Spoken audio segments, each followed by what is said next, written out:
ghost hunter's light begins to fail. Then he Apparently there was hears a somebody noise and standing turns. there, and you saw a Without hand, knowing an it at the arm. time, he captures something strange in the darkness, It looked like an quickly arm or darting out of something. sight. Soon A after, head or an Kevin's arm, I camera believe it begins looked to like. malfunction and things take an even more terrifying turn. Mi cámara está trabada. Y vean, vean. Vean esto. Mi cámara está trabada. Vean. Está trabada. Se trabó. Está completamente trabada, vean. La voy a apagar. No. Ven. Ahí se apagó, pero sigue trabada. Check out the batteries. ¿Me quieres hacer daño?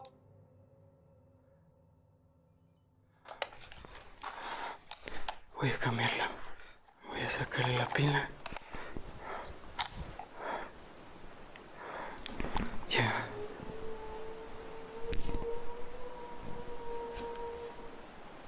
It's a sign, the dog girl. My tab closed by itself with its sign. In your dreams, you're gonna see a cocoa walker. You might get a prophecy from him for a journey to do in life.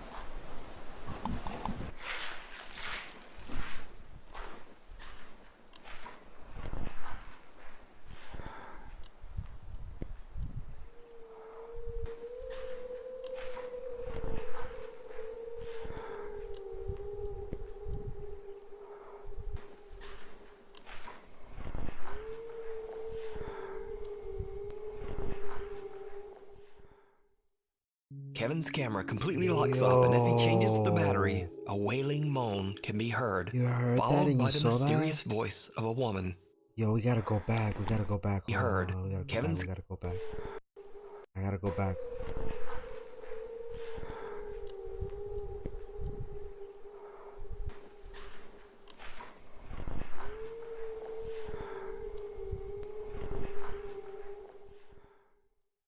Kevin's camera You don't know what a cocoa walker is? I explained it earlier in the stream. completely locks up, and as he changes the battery, a wailing moan can be heard, followed by the mysterious voice of a woman. Yeah.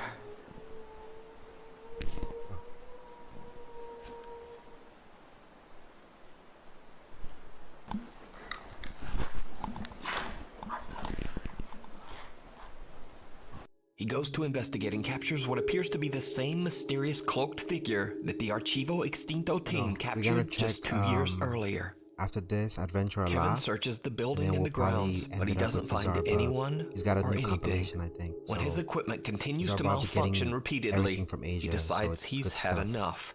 He packs up and just gets out of there. And then So we'll could it end be that with Kevin Wansi captured the continuing on apparition of to Santa Zarba. How does that Muerte, sound? the cloaked lady of death? Let me know what you think. That's creepy. You can watch this full 3-part investigation over on the YouTube channel, Archivo Extinto. Thanks for watching. Please follow me on the Instagram here, and on the Twitter here, and even on the TikTok. Hopefully, I'll see you next week. Good stuff, good stuff. I don't think I was when you explained it. It was a big explanation. You might have to go back and like rewatch it, but it's not a bad thing. It just means that if a cocoa walker ends up catching you, they throw you in the dungeon and you watch Seinfeld for like 24 hours a day. So it's a bad torture. If you don't know what Seinfeld is, it's a show that came out like way before you were born, probably. I'm not even gonna get into it. It's supposed to be comedy, but some people don't find it like comedy. I don't know. What were we gonna do? Chad, what was the next thing we were gonna do? Was it Sir Spooks? No! Were we gonna watch what did we say we're gonna watch? Zarbub? No! Zarbub comes after what we said we were gonna watch. Adventure Allah. Sir Spooks is a good channel too, yes, yeah. So You know, we're gonna go a little bit over the 2 hours that we usually do here on the channel. So we'll try to fit all of those in here for you guys because we haven't seen them in quite a minute, and we still got good stuff for you guys tonight. So if at this point in time you guys want to go grab some snacks, grab your water, stay hydrated. Stay hydrated. It's kind of hot. Go grab your headphones and let's move on to the next one. So if you guys are interested in any of the videos that we have watched tonight, check them in the description below. Those are all the channels we have permissions to react to. All amazing content creators. So please go support. Alright, Adventure Allah pretty much is a Middle Eastern, you could say an exorcist type of person. He pretty much exorcises jinns out of certain locations, and sometimes it gets really creepy in the things he does. So we're probably gonna look at one of these videos and go from there. الله تعالى وبركاته ليسعد لي مساكم في كل خير ويمن وبركة وطاعة ومغفرة من الله عز وجل. أنا وصلت الموقع يا جماعة، موقع جديد جاني ونقول أعوذ بكلمات الله التامات من شر He السماء. uses this prayer kind of like a chant to make sure he wards off these spirits off of these places, you know.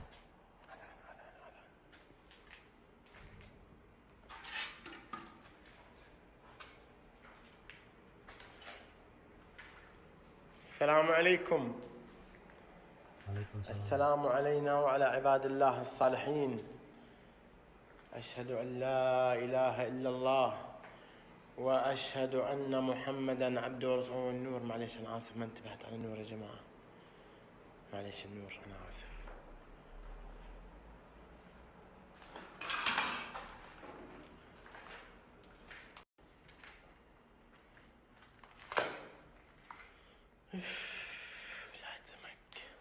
Fish smell.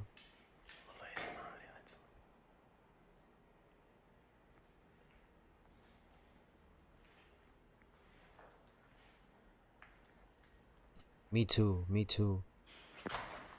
Because these guys, they have balls of steel. Like, I don't know how they run or are able to walk around the house with like balls made out of metal, out of iron, nickel, tin. Like they have cojones, basically is what I'm trying to say. I wouldn't be able to do this. This is why I'm saying to some people it might not be creepy, but to me, I can't see myself going in an abandoned house and just seeing things being thrown at me, moved around, and not seeing what the hell is doing that. And then trying to pretty much exorcise that these jinns, aka demons, is like not regular ghosts. Oh no, it's not regular ghosts over there. You got jinns.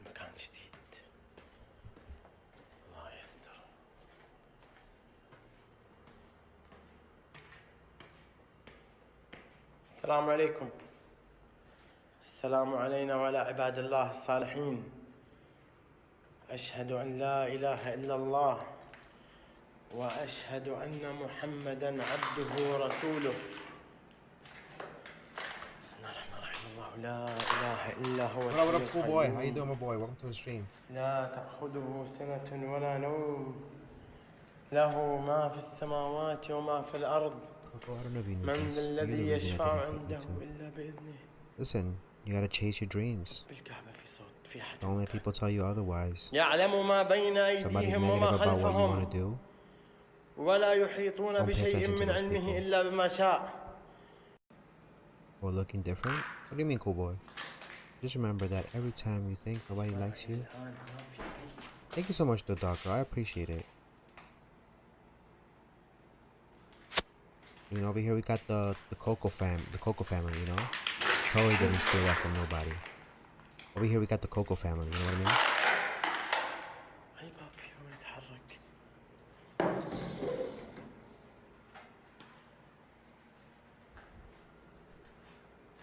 I appreciate it. I'm just joking. It's a joke. Don't cancel me. Hashtag don't cancel Coco 2021.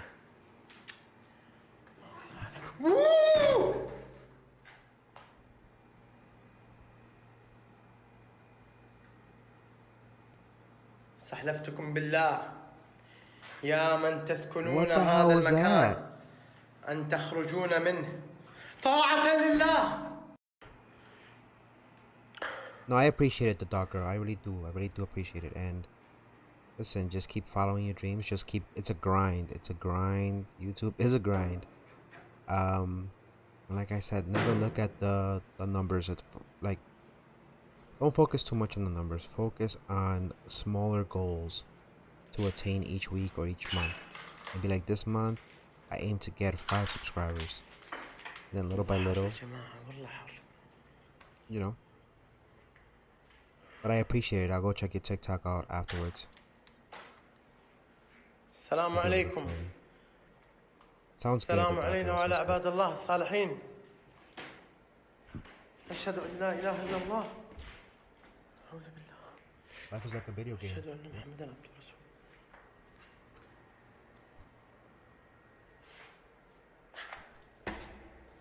Let me get my.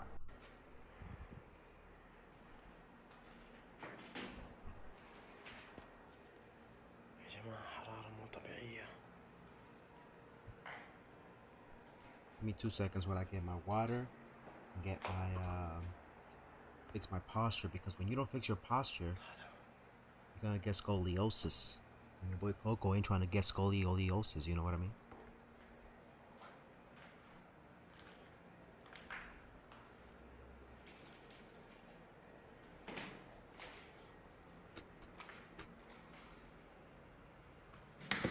أعوذ بكلمات الله التامات من شر ما خلق. حسبي الله ونعم الوكيل فيكم. حسبي الله ونعم الوكيل فيكم. استحلفتكم بالله يا من تسكنون هذا المكان أن تخرجون منه طاعة لله. شوفوا الغبار يا جماعة اللي طلعت قبل شوي من هنا. وطاعة لرسوله. استحلفتكم بالله يا لرسوله. استحلفتكم بالله يا من تسكنون هذا المكان أن تخرجون منه طاعة لله وطاعة لرسوله. اللهم إني أعوذ بك من الخبث والخبائث. اللهم إني أعوذ بك من الخبث والخبائث. I mean, we bullshit a little bit here too, you know. We try to give good advice, but we bullshit sometimes, you know. Try to put the little oomph in the advice, so that way at the end you're like, shit, I feel better, Coco. I'm glad over the birth of the wild strands.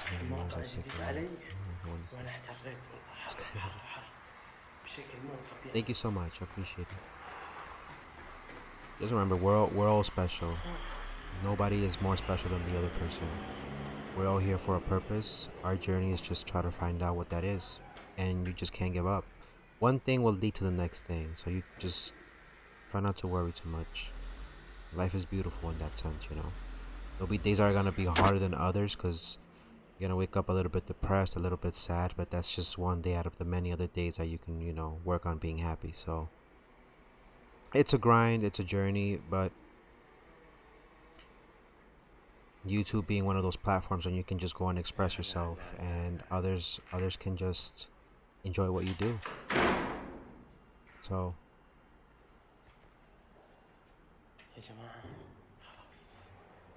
I know you was expecting something like more meaningful like after that, but I got nothing. I got nothing.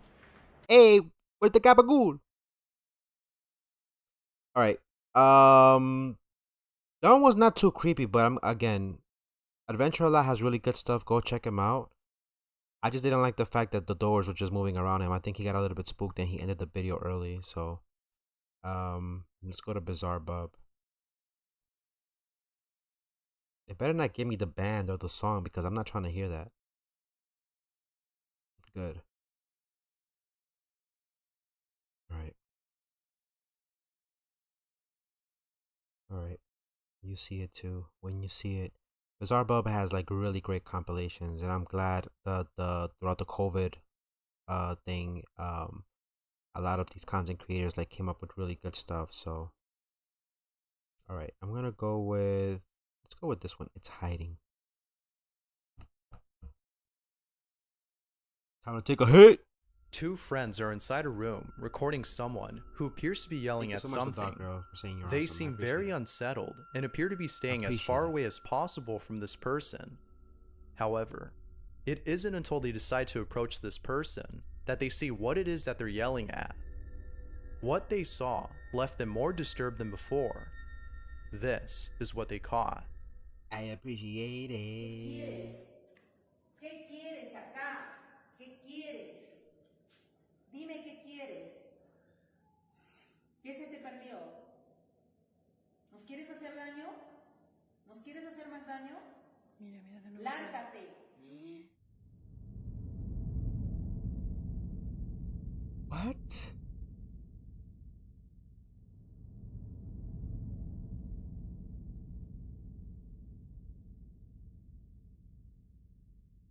Te ordeno que te vayas de mi casa. Ay, Diosito lindo. Padre nuestro que estás en el cielo, santificado Señor tu voluntad. What is that? El pan de cada día. Y no nos dejes caer en tentación y líbranos de todo mal. Amén. Ay, Diosito lindo. ¿Qué quieres? Coco is the most underrated streamer YouTuber I've ever met. Kind of like ¿Qué quieres? They call me Coco There World. appears to be a small, shadowy figure manifesting and disappearing at the same time. They call me Coco World because from time to time when people get sad at 3 a.m., they look around the room and they see shadows of Coco in their room. And they be like, oh shit, the Cocoritos is here. Now, it's not certain if this was actually something My new paranormal, album, Coco World, coming as soon. this could have been caused by the lighting in the room, thus making the shadow. But upon closer examination, lighting doesn't seem to explain it. I actually have no idea as to what this might be, but I'll leave it to you to decide as to whether or not this was something paranormal. As always, what are your thoughts? It's weird. It's definitely an entity, but we don't know what it is. Tony Noguera is recording his son when he captures something downright creepy. Nobody else is home except him and his son, or so he thinks. Although they have the place to themselves, Tony can't help but feel like they're not the only ones there. One time, when no one else was home, Tony had seen something from the corner of his eye. He'd seen what appeared to be a small child running quickly past his room. Ricky Velasquez? Alright, we're gonna go check him this, afterwards. as he thought he was just seeing then we're things. probably gonna switch to Sir Spooks. But on the night that he and his son were alone, Tony captured something pretty disturbing. He didn't notice at first until a friend of his had seen the video and spotted something that made his stomach drop.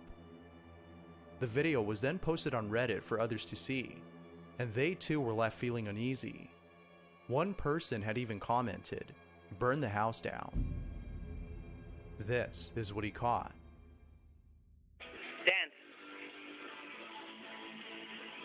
Dan, look at Liza. Green Go like Day. this. Liza, hey, like this. Liza, look at. Hey. Can't see. Oh, Liza, there's go a like this. face. Yeah, we gotta check them out, Nani, for Shweezy.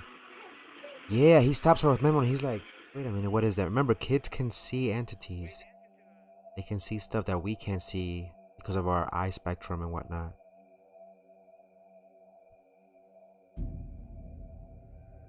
It looks like another little kid, but its face is like all deformed.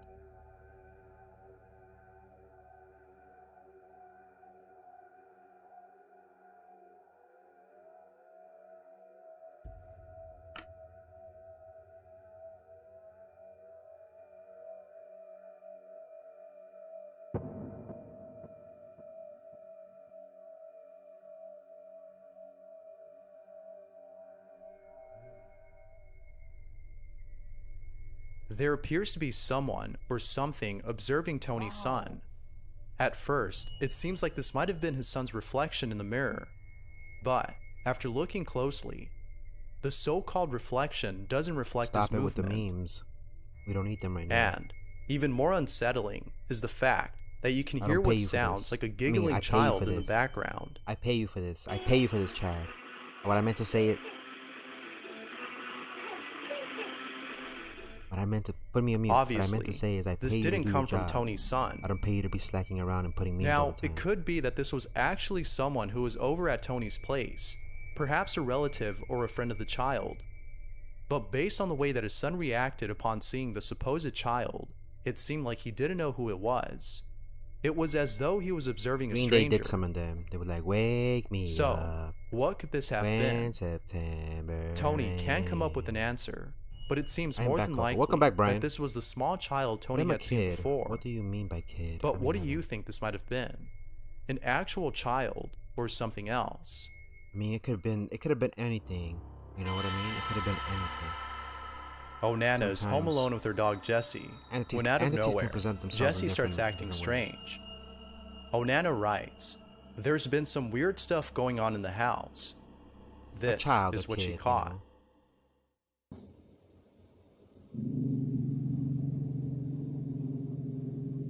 Yeah, if your dog starts wrong, doing that, Come here.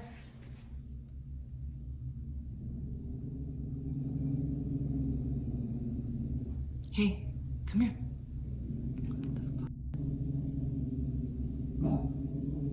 Shh. Come here, baby.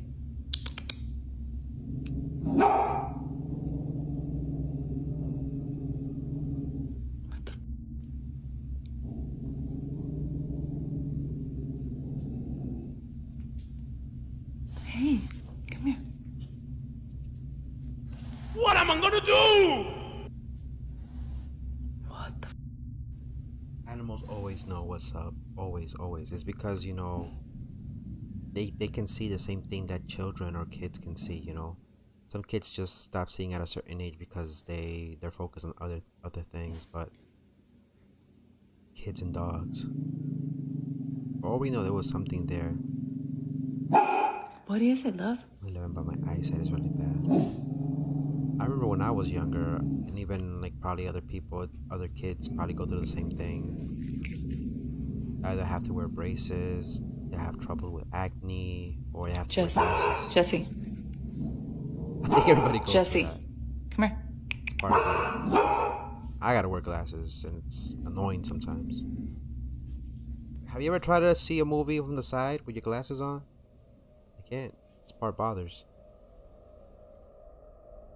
Jessie appears to be seeing something.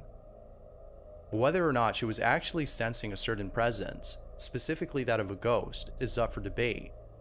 But if there's one thing that remains unquestionable, it's the fact that Jessie had sensed something dangerous.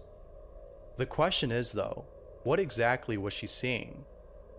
Viewers seem to think that Jessie was sensing something of a paranormal nature, as is usually the case with most pets. But of course, I'll let you decide if that's the case with Jessie. To this day, Onano cannot make sense of Jessie's strange behavior, but viewers seem to know the reason. That's how it is. You want some, if you caught something creepy on camera, or if there's any ghost videos you'd like me to check out and include in the next compilation, you can send them over to scaryvideos444@gmail.com.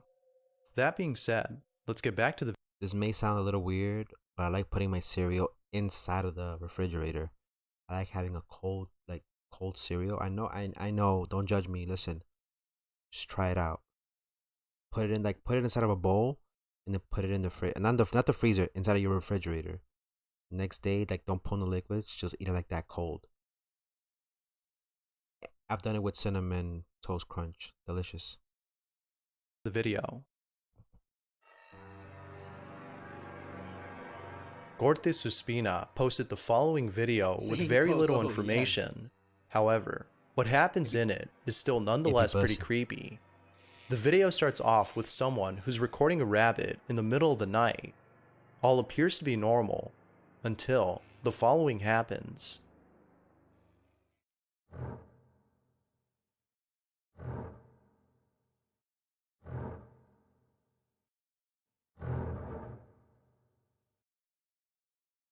Another body of something half without the body at the top.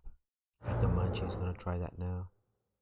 Listen, by the time the stream is over, go put it in the refrigerator. As you can see, there appears to be a pair of pans just running on its own. Grow and eat it, you're gonna be like, maybe this might have been a glitch with the camera.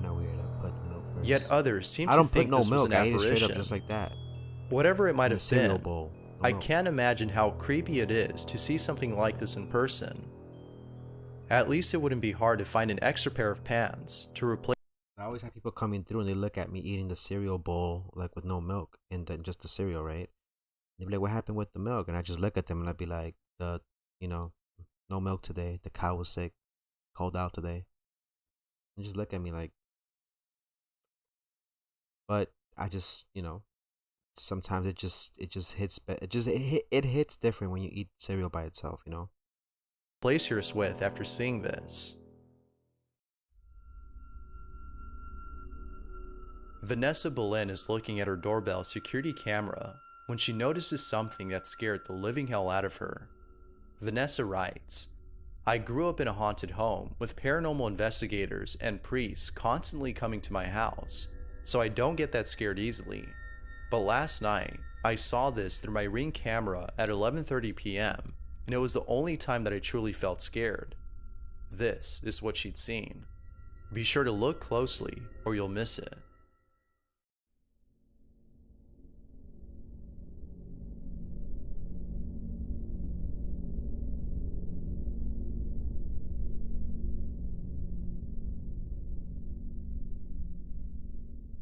A whole phase, like a quarter of a phase, like this.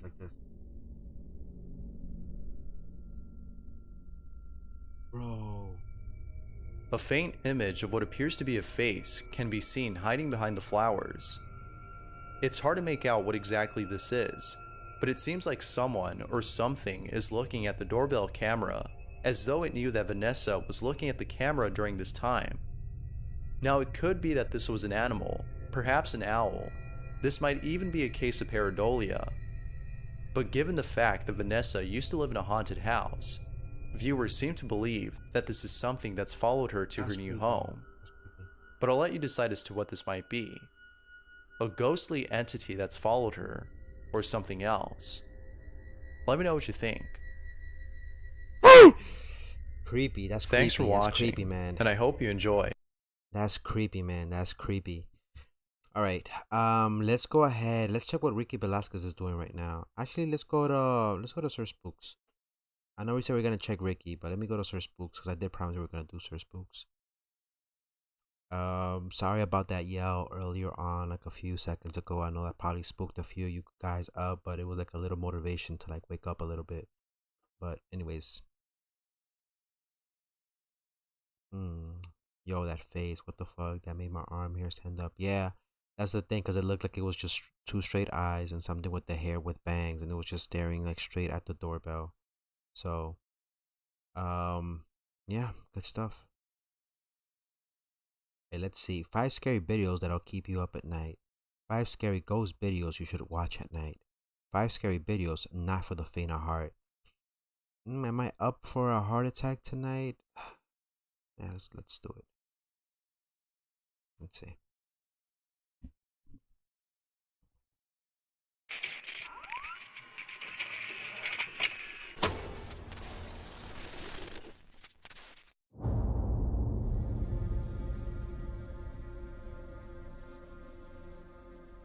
Hello everyone, my name is Sir Spooks, and today we'll take a look at 5 scary videos not for the faint of heart. Today's episode is sponsored by Hero. Oh, not you, Sir Spooks. You sold out to the man. I mean, get your bread how you gotta get it, right? Come on, man. At least it's not Raid Shadow Legends. So I'm sure you know how much of a chore it is to navigate through bad mobile games. At least it's not Raid Shadow Legends. Yeah, this is something else. It's not Raid Shadow Legends. Okay, I can respect you for that, Sir Spooks. You get your money however you gotta get it. That's perfect. That's fine. Get your thing. Get your money up. Coco, what's your next stream? After this, somebody requested Fortnite, but we're not gonna watch the event until tomorrow because I think the events happen at certain intervals, right? So after this, if we don't play Fortnite, we're probably gonna end up doing either Call of Duty or probably Sword Art Online, the game. Tomorrow we have more unboxings. I think we were gonna do Pokemon unboxing. Yeah, I think so. Most of the time on the paranormal community I don't know. Let me know in the YouTube, stream what you guys want to watch. You will We more can play a often video than game not or we see can do videos of Pokemon people unboxings. exploring various different abandoned buildings local to their area, whether it be a school, a church, a hospital, or even sometimes large mansions. These are typically the kinds of places that are explored on YouTube, but in one video uploaded to Urbex Hill's YouTube channel, the channel owner Chris actually explores an entirely abandoned neighborhood, which is sure to cover you with goosebumps. Throughout the nearly hour-long video, Chris walks us through the neighborhood, which feels like something ripped straight out of The Walking Dead Thinking of or doing The a day Last of dedicated Us, only to Pokemon games. just because of how desolate and eerily you heard that quiet it is before, in but the this is area. for real this time. For real. The neighborhood became abandoned in the 1990s after a terrible fire ravaged through and destroyed nearly every apartment building. For a while during Chris's investigation, nothing outright creepy happens, but that all changes when Chris decides to explore one of the charred buildings. Take a look at this.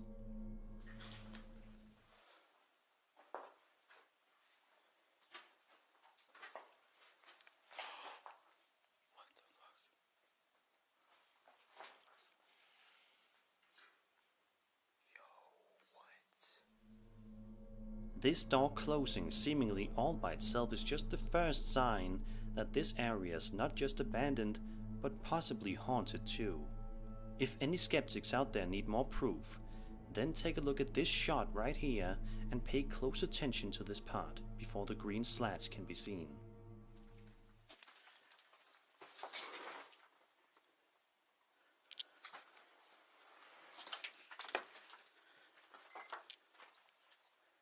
I think I saw an eye. I think I saw an eye. Oh, there was somebody standing there.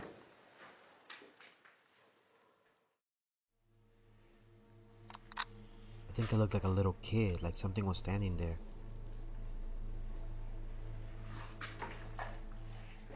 A female. Did you see it? If not, I urge you to take a closer look, as you should be able to make out what appears to be some sort of creepy looking ghost girl. By the way, if you want to be part of the Coco fam, you can definitely join the Discord in the link below on YouTube or in the About Me section on Twitch. Just make sure when you do join, get familiarized with the rules, and then click the green check mark on Rule 11 so that way you can have access to the rest of the servers. Tomorrow we're going to watch two movies on the Discord. Something else that is very Suicide creepy Squad can be seen. and The Fast Watch 9. this. So if you want to be part of that, Lazy Sundays. We call it Lazy Sundays. We're going to watch two movies tomorrow.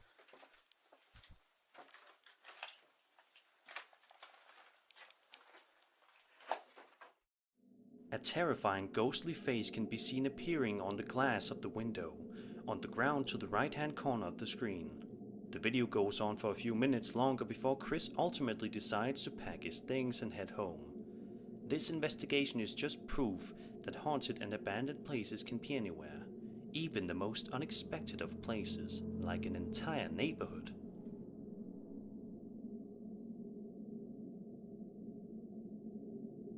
Oh, it's all good, the dog girl. It's all good. It's all good. Bailey the Bailey runs a TikTok account known as Theater. We do it through a link. So I'm not hosting it through the Discord. It's through an external website, so that way it doesn't use up my GPU. And then a lot of us can probably join in on the room and watch it. I think it's up to 12 people, I think. So I can always post it on my Discord. Oh no, I can send it to you via TikTok when we go when we're gonna watch the movie with everybody else, and you can join if you want. If anybody else needs the link to the host, it's a private hosting channel that has a direct link, and you don't need to download any apps or sign up for anything. Totally free. So if you have like a TikTok or Instagram, you can always follow me on there and just be like, Coco, what time is the movie? Send me the link. And just make sure you have permission to watch the movie. This is pretty much for like adults. Because Fast 9, what's Fast 9 rated for? Because it has adult scenarios in it. And I think, what's the other one? A Suicide Squad. I saw it today, and it's not for kids. I'll tell you that much. The absurd that focuses on his life adventures and also his experiences with Viewer being a discretion caretaker is at a theater, advised. hence the title of his account. I mean, you In can the watch video, it, but Bailey takes his camera out to the main stage of the theater and seems to be confident that he is going to be able to capture something of interest on camera. Sure enough, he did. As a matter of fact, what he saw that day scared him so much that he says he is contemplating quitting his job. After seeing the clip, I can't say that I blame him. look at this scary piece of footage. What's up, y'all? As always, if the sensor gets tripped, I film it, just in case we see anything. So here we go. It's 9 p.m. on a Saturday. This is my life. So I'm walking through the main stage. Here, I'll flip it. Okay. Ghost light is on.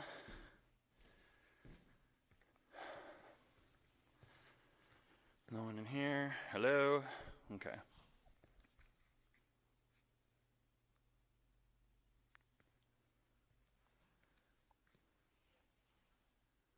There's two people standing there.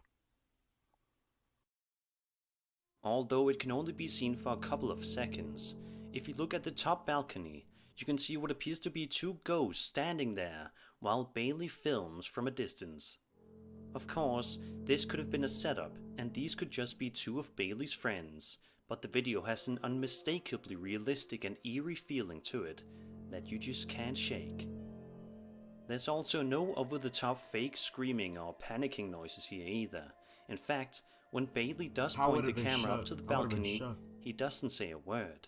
Perhaps because he's too shocked at what he's looking at to even make a noise.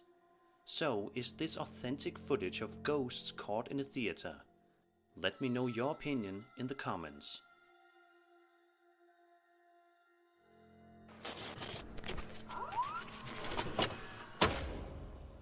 A Ghost is a volunteer paranormal research organization focused on providing education, training, and community outreach through scientific investigation, data collection, and analysis.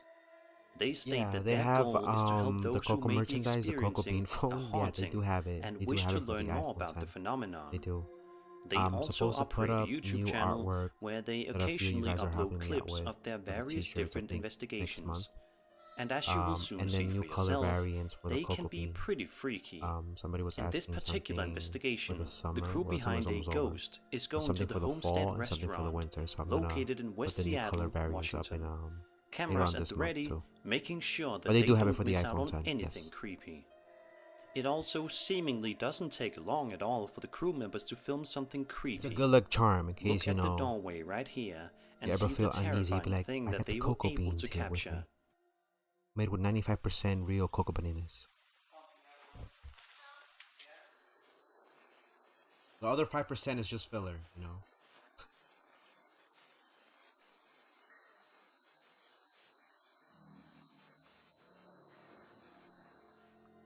Sadly, the video ends shortly after this, so we don't know full-length details as to what happened next as a part of this investigation. But this piece of footage may be enough to help prove the existence of paranormal entities. What do you think? Be sure to let me know your thoughts. I'm sure you will enjoy it. You will enjoy it. The colors come out very nice.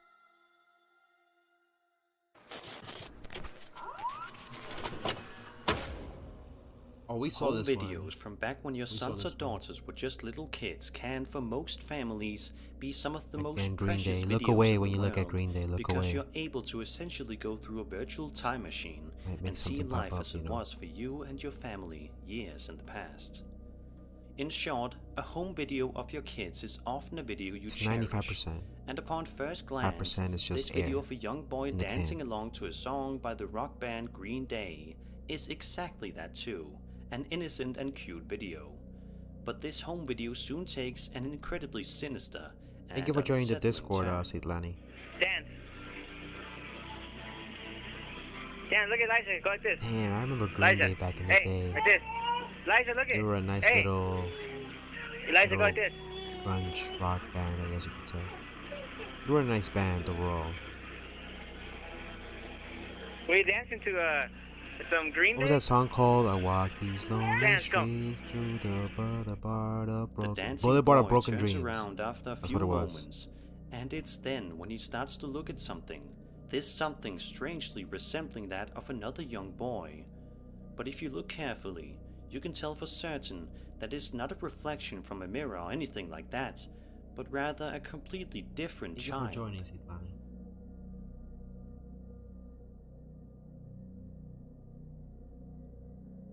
In my opinion, this is one of the most unexplainable and creepy pieces of paranormal footage out there because it begs the question, if this is not paranormal in nature, then what else could it possibly be? I don't think we will ever get the answer.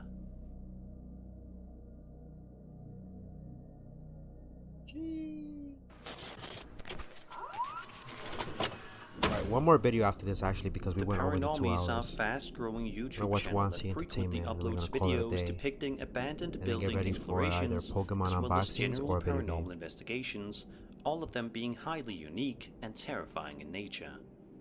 The backstory behind this investigation goes as follows. Richard inherited his grandparents' house after they passed away. After some time in the house, he began hearing noises coming from the attic. Richard decides to check the attic, thinking there could be an animal, but finds nothing except for a journal.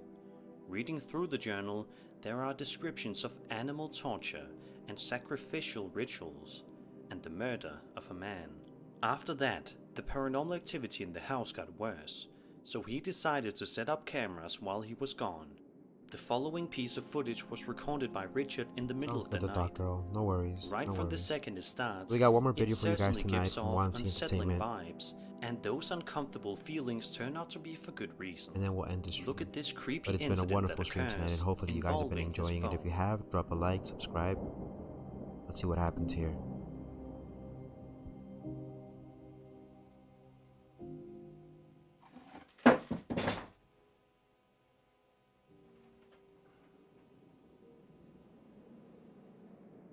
Then, another scene is shown that was filmed in the kitchen area of Richard's house, and at first, everything seems to be completely normal and innocent. But take a good look at the water machine, and you will see that something is very amiss here.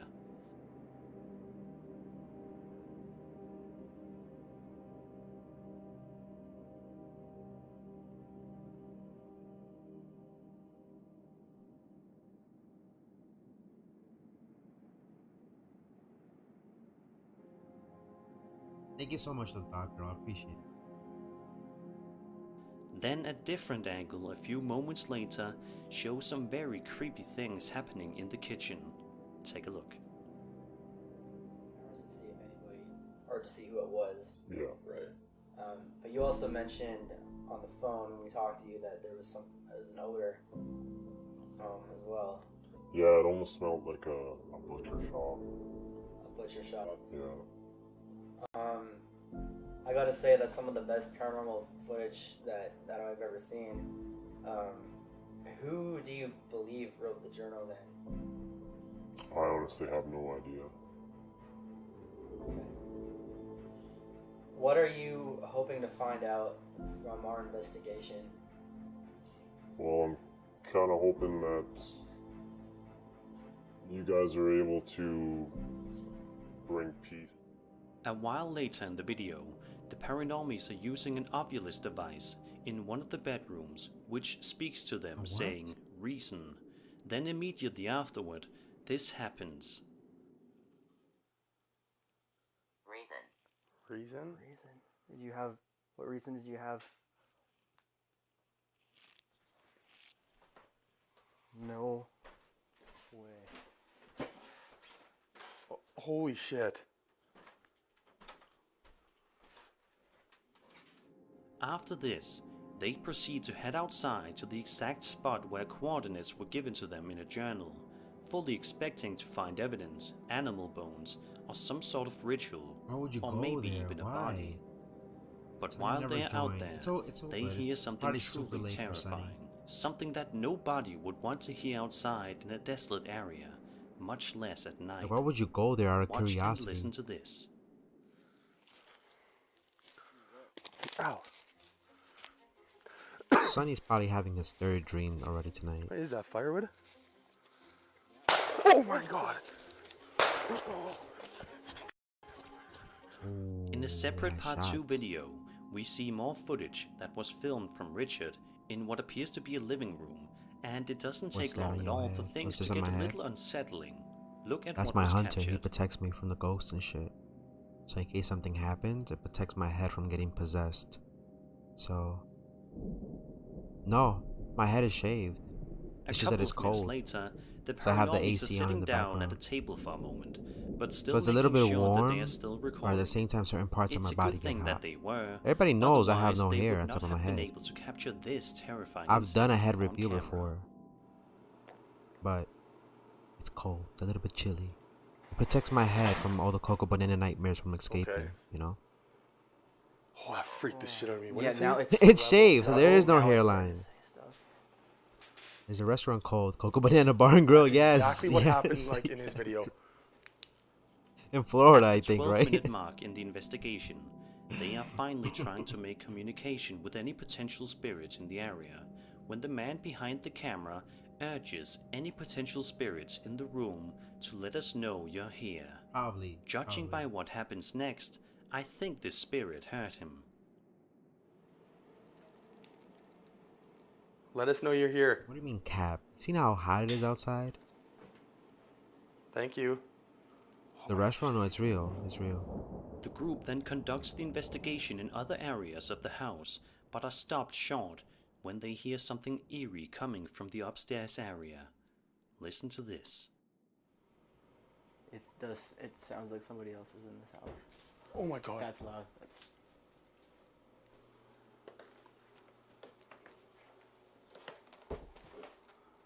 Where is that coming from? It sounds like it's coming from behind me. Like up here.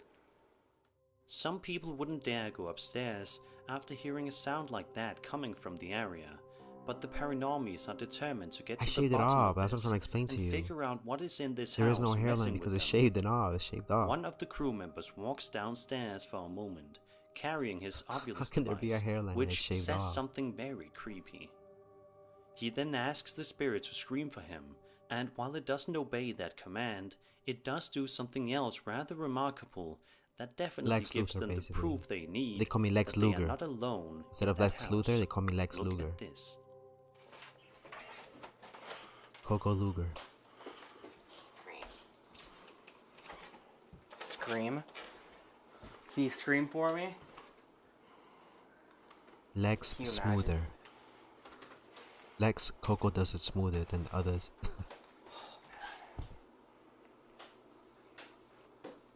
Whoa. Light just went on again. Oh my god.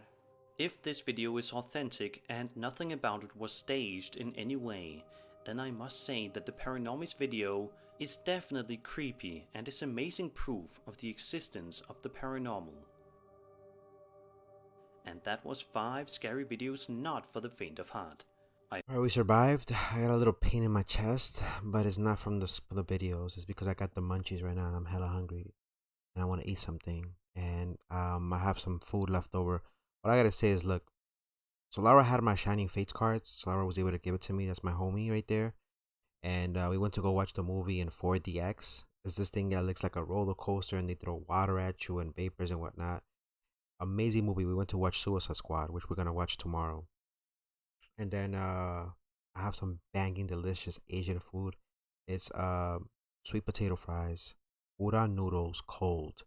Got the rice. You know how the sticky rice is? They put that in there and they put a whole bunch of Wagyu beef. So you know after the stream I'm gonna go put that up with a little bit of 2 eggs, mix it all up with a nice cold glass of Arizona green tea. Can't wait. Alright, what are we watching next? We're gonna finish off with 1C Entertainment, right? Yeah.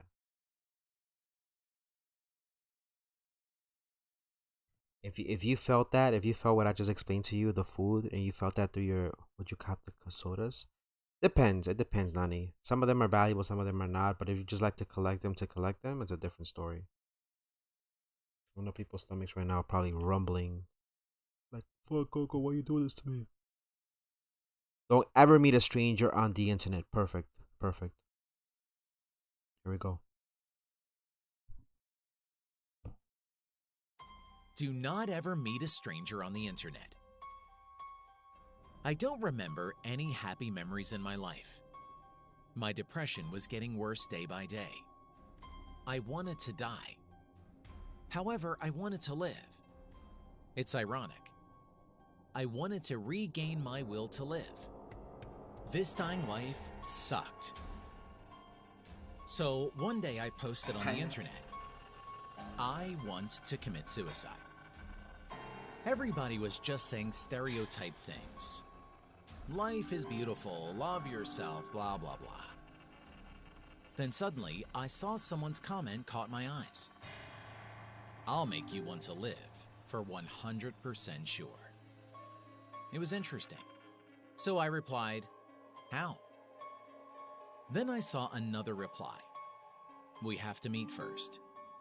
That's the only way I can cure you. Man, I'm munching on a rib, It's up to ice you to steak, believe or and not, potato inside. but just keep in mind that your Already know choice it. can change your life. Buzz. We exchanged contacts and met soon. If you really want to take it to the next level of munchiness, you got to do it with a nice cold glass with ice of Coca-Cola to top it off.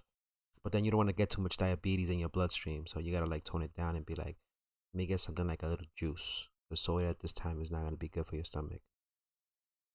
The man was more handsome than I thought. He was kind and trustworthy. He led me to his house. The house was like an abandoned one. Hey, yo, wait a minute. Inside. Go The back. house was kind and trustworthy. The man was more handsome than I thought. He was kind and trustworthy. He led me to his house. The house was like an abandoned one. There was nothing inside. Getting Bill Cosby vibes. Now it's simple. Drake I'm Bell going vibes. to kill you. If you want to survive, you have to kill me first. What? Are you insane? No way, I'm going home. You said you want to live. This is the best way. Just trust me. Then he took out the knife from his pocket. I said, no, don't do this to me. He forced me into grabbing his knife. I could see his eyes were already insane. Just then, he posed to fight with me. Let's fight. You've lost the meaning of life, right? You don't know why you have to live. So just fight with me. Burn your will to live. I tried to escape, but he caught me and knocked me over on the floor. If you kill me, you can live. And you get your will back to life. How is it? I'm your savior. Oh, you don't have to appreciate it. So stab me or you're dead meat. My body Hey, yo! Hold up a second. What's going on here? trembled. I've never felt this fear in my life. Hurry, stab me. He then started punching me like crazy. A massive pain rushed like a flood. I kicked him and he fell back. However, he jumped up and rushed back to me. He kept yelling at me to stab him, and this time he even bit my leg. I tore off his hair desperately to pull him off. My leg. He kept yelling at me to stab him, and this time he even... I don't know about you guys, but this whole thing looks kind of sus. This whole episode has been a little bit sus. This story deserves a hit from the Bond. and bit my leg. I tore off his hair desperately to pull him off. He wouldn't stop when his hair fell out, and I could see a hole from his top of the head. He was literally like a dog. And I felt the blood flowing down my legs vividly. He didn't stop. Whenever he kept biting and hitting me, the memories of my life and all the faces of my family passed before my eyes. Being terrified, I cried and begged him, "Help me, I don't want to die, please." Then he stopped and stared at me. This time, I knelt down and begged again. "Do you want to live?" "Yes, please, please." His expression slowly changed mildly. "See, you are saved. Now, you do want to live." "Yes, now I am all good. I want to live. Please let me go." He looked at me quietly and said with a smug look on his face as if he had done something great, Saying hello? "Hey, remember, I saved your life. so don't you dare call the cops." Then he left. After that, it took me a long time to get back to my daily routine after getting treatment. I've been hospitalized and I'm also still in psychiatric care. I eventually ended up reported to the police and they tracked him. Then Who's he saying was hello? found stabbed and horribly murdered at home. It turned out this man was stabbed to death while assaulting another person. The person who stabbed him was also seriously injured and is now in critical condition. According to the police, more than 18 people have been found to have been assaulted by this man so far. What up, Grindaw? Grinjaw? How you doing, Grinjaw? How's everything? You know what? Let's do one more bonus time. It's motherfucking time with some bonus time. Alright, let's gonna watch one more video before we end the stream. We'll do one more 1C Entertainment because I haven't showed them love in a hot minute. A mentally ill son horror story. Do you react to any requests? You can pick from anybody in the list below. Only because of copyright issues and whatnot. But throw your suggestion on the stream and I can reach out to their channel creators and see if they grant me permission. You know, I have to go through the proper channels to reach out and get permission because you know how it is nowadays. Everybody be like, copyright strike him, and yeah. But let me know what you got and I'll reach out, and then if it's something that's from the list below, we can try to watch it. All right.